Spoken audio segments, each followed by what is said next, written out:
the future of Zeppelins as a viable form of transportation. That was to be a dock for blimps and Zeppelins. It was never used because you may know they had a tendency to blow up in giant balls of flame.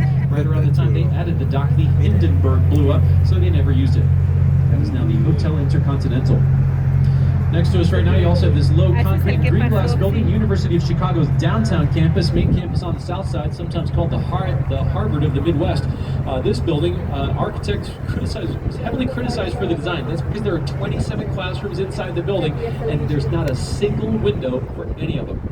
His response to the criticism was, look, they're classrooms. The students shouldn't be looking out the windows anyway. As a high school teacher, I agree. I think all schools should be built to look like prisons to make learning more fun and focused. Yeah, It's the right. best designed school I've ever seen.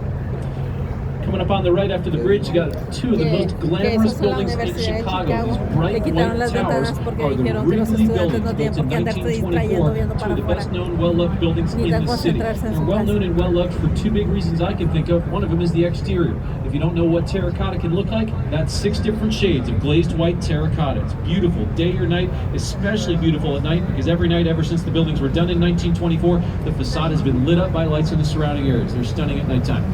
The buildings are also well known for the namesake. That's, of course, the Chicago-founded Wrigley Gum Company. Sadly, the Wrigley buildings are Wrigley in name only. Wrigley left them in 2011 when they sold those towers the same year at an astounding price. Those two gorgeous, iconic, well-located towers sold in 2011 for $33 million. If you're not sure if that's a lot or a little, they sold again 7 years later in 2018 at a more realistic $255 million. The recession was bad. Looking straight ahead of us, technically on the right side of the river, you got the second tallest building in Chicago, Trump International Hotel and Tower, built in 2009. First building on the tour that's got an example of what's called contextualism. That's simply when a building's design is inspired by the context, what's around it. In this case, I'll direct you first to the roof that's right above us. The first setback on the 16th floor is actually the same height as the roof of the Wrigley buildings we just heard about. Second setback on the other side of the tower is the same height as the top of the narrow octagonal tower across the river. And the final setback way up above us right now is actually the same height as the top of the Black Box building coming up next on the right. Final fact about the building, though, is my favorite. It was used for the last scenes in the movie The Dark Knight. If you saw that movie, you might remember it ended with the Joker and Batman fighting each other in a partially constructed high-rise. That was this building before it was done. Do you folks want more or less Batman facts on this tour? More? Okay. Believe it or not, I had a boat tell me less once. I refused to talk to them for the remainder of the tour. It was a very awkward 68 minutes. The next building, the Black Box, is actually in The Dark Knight as well. The corner closest to us is where Harvey Dent's corner office was, probably about 8 floors up. The building itself is an architectural masterpiece designed by one of the world's most famous architects in the mid-1900s. His name, Ludwig Mies van der Rohe. Born in Germany, spent most of his life in Chicago. That's the style he pioneered that made him so famous, called modernism. It follows his 3-word ethos for architecture: less is more.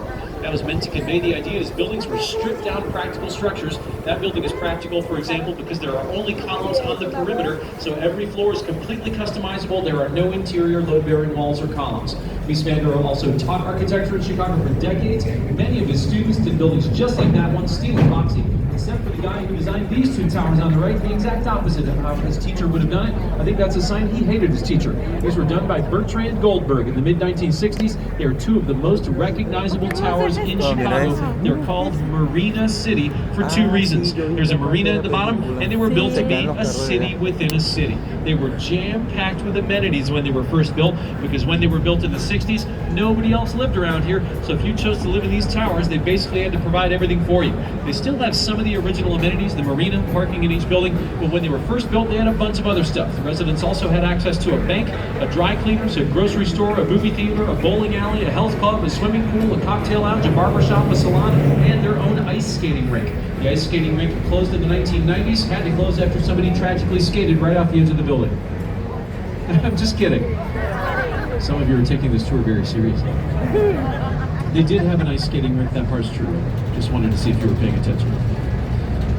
All right, let's move on. To the right after the bridge, you got this red brick building with a clock tower. If you want to go back in time, this is as close as you can get on the tour. This building is the oldest on this branch of the river. It's from 1914. It's also one of just 2 of the last remaining former warehouse buildings on the main branch of the river. It's now office space, but it's pretty much like how every building used to be alongside the river. So if you want to kind of imagine what Serbia used to be like, you could take this building copy and paste it up and down the river and just get rid of the clock tower. This is basically how every building used to be, brick and right up to the river's edge, so you could easily send and receive goods by boat. Chicago is actually the busiest port city in the U.S. To the right after the bridge, you get a much more modern office building. This one is from 2009. The sleek green glass facade is another good example of contextualism. It mimics something in the surrounding areas that's green and pretty important to the city. That would, of course, be this river. As a fun side note, you might also know that every St. Patrick's Day since the 1960s, we've dyed this river a beautiful, bright, neon, probably radioactive Kelly green. But this is the normal color of the river. It comes from an algae that grows in it. The building itself is also green in another sense. It's environmentally friendly. It's earned the highest possible designation for a structure for